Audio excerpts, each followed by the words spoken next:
Greetings YouTubers, Atari Leaf here with a collection update video. Now I've been asked to do an update collection on my Tandy color computers because that's probably one of the biggest aspects of my collection is the Coco, aside from the Atari 2600. Coco is definitely my biggest collection, so I thought I'd get everything together, all the hardware, all the software into one video, and here's what I've got. This is just the hardware right now. So I will admit I'm a bit of a hoarder when it comes to the Tandy color computer, but it is my second favorite system after the Atari 2600. Easily. It's a system I actually spent more time in my childhood with than the Atari. So I'll just quickly go over some of the stuff, some of the history of how I got it. Now the one I was just showing in the beginning there, about 4 years ago, before I was getting into the Coco, there was a fellow on eBay who was local to me, so he lived here in Windsor. He was selling off his collection, and I was buying a bunch of stuff. And he had a Coco, and I put in a bid of $1. Nobody else bid on the thing, probably because shipping would have been a lot. But he ended up just giving it to me because I wanted it for $1. So that kind of started it from there. And then after that, I think I went to Toy Rat, and I got a few games for it. And started reliving my Coco memories again, and it was a great system. And then from there, I probably... I started going online for a lot of stuff. But just as far as the machines go here, this box Coco 2 I found at the Computers for Kids yard sale about 3 to 4 years ago. Works really good. It's got what's called the melted keyboard on it. It's a 16K Coco 2. And it's got, if you can see there, that little LED. That's not, I don't believe, unless someone correct me if I'm wrong, but that's not factory. Someone modded that.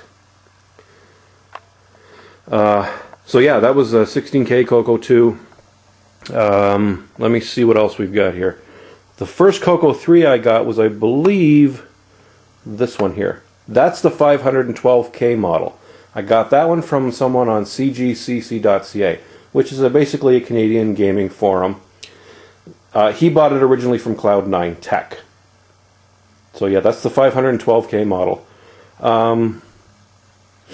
Basically, all of these I've just picked up over the years, tried to get them really cheap. That one right there, that really yellow one, that's my most recent edition. That's the, it's a Korean Coco 2. It was made in Korea. It's an NTSC model. It does not have extended color basic. It has another version of basic, and I'm trying to remember, I think 1.2. So it's a little more limited, but it's a great everyday machine that I use. All the Coco 2 cartridges, Coco 1, Coco 2 cartridges that I have do work on it, so that's fine. This Coco 1 here doesn't work. That was also from Computers for Kids yard sale. Got that with a bunch of games for $10. I'm keeping it for parts if I ever need it. Up back here is the multi-pack interface. So what you did was basically you plug that into the side of the Coco where the cartridges go. And it allows you to plug other cartridges, disk drive adapters, the music interface, the voice module, and so forth. And you just use that switch. I've demonstrated this before in a video. Maybe I can link to it. And then you just basically switch to whichever one you wanted to use without having to take anything out. So there are basically 2 Coco 1s in this collection. There are 3 Coco 2s. Like there's that one, and this one here I got a couple years ago from Jake, MN12 Bird. Went up to London, Ontario, and I did a trade with him, so thanks, Jake. These other ones are Coco 3s. One came from Poop Ninja.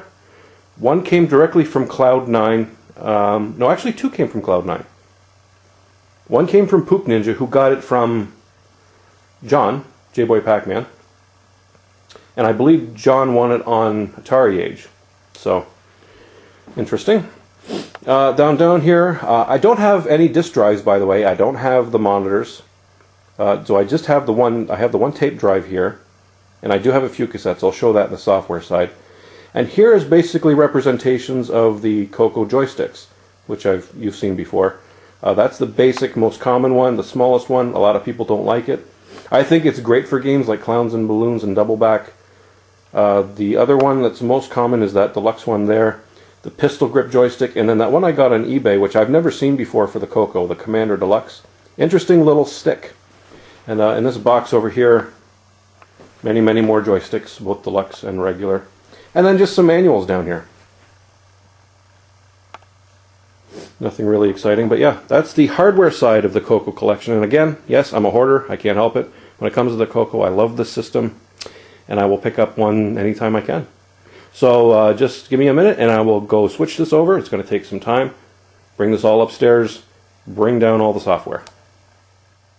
Okay, I'm back finally. You know, between that intermission, that little fade between hardware and software, was like a good half hour to get everything put away and bring all this stuff out. So software takes up a lot less space because it's smaller, of course. So I'm mostly a collector of cartridges. I have a few other things. There's a couple of disc-based pieces of software, some cassette stuff.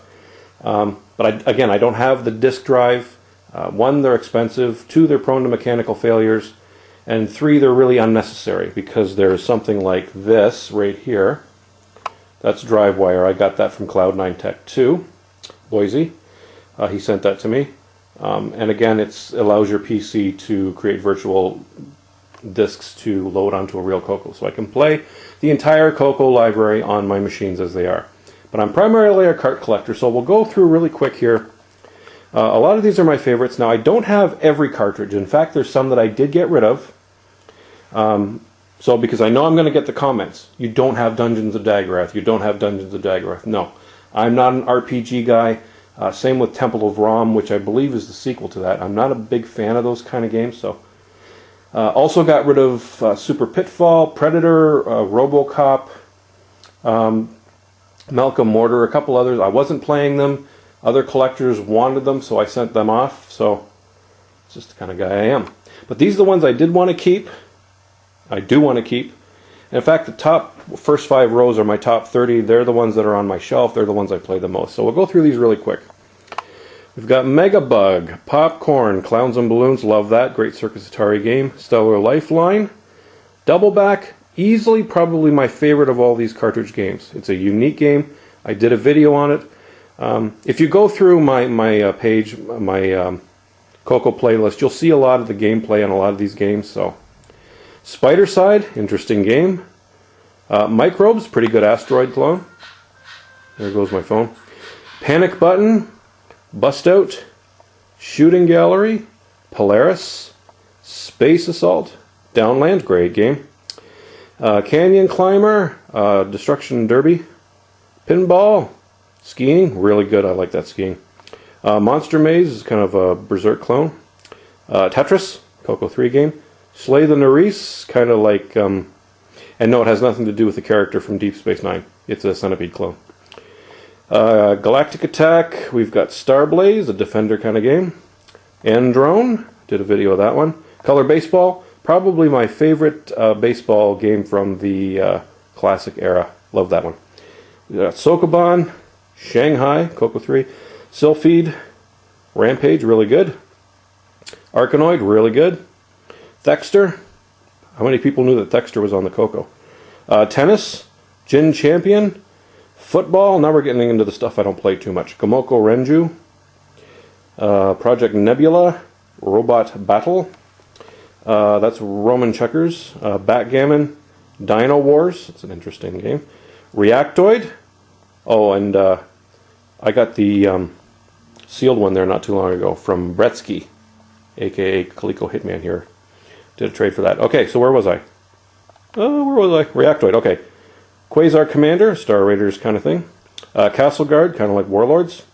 Don Pan, got that from Thomas 3120. Springster, that's a Coco 3 game. Football 2. Chess, whoopee. Checkers, whoopee. Wildcatting, has to do with finding oil. What do we got there? Rad Warrior, pretty good. Bridge Tutor, Cyrus, that's another chess. Graphic Pack, now we're getting into the stuff that's not really games. These are utilities, so not all these are games. Kindercomp, that's an educational thingy. Spectaculator, which is a spreadsheet.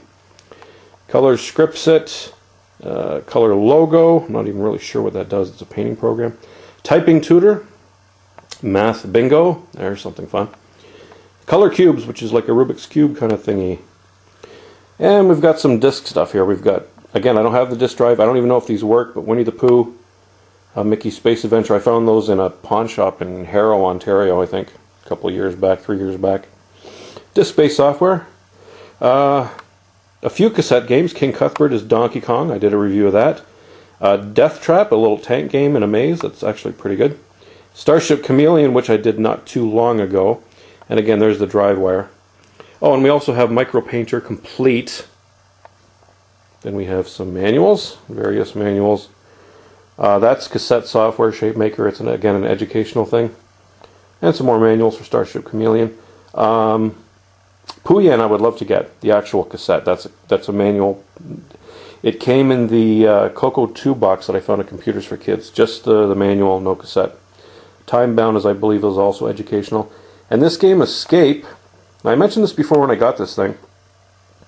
Again, from Computers for Kids, in that box was this manual for this adventure by Bob Pajot. Now, he worked for the Windsor Star, I believe. I don't know whether he still does. But he was a big Coco collector when I was a kid, and he was the one that introduced me to the Coco meetings at a local school. So it was kind of interesting to find, it looks like the instruction manual for a game that he made from someone that I knew back when I was a teenager when we had the Coco 3. So yeah, there you go. That's the software for the color computer. This has been a pretty long video, and I probably rambled on a little bit. And yeah, there's some doubles in there. And before anybody asks, no, I'm not selling off any of my doubles. I'm a hoarder. I will admit it when it comes to the Coco. Not getting rid of anything, so don't bother PMing me or texting me. But yeah, just thought I'd do a little update for the Coco collection. So there you go. I hope you enjoyed this look into the color computer with Atari Leaf. Thanks for watching, and have a great day, everybody.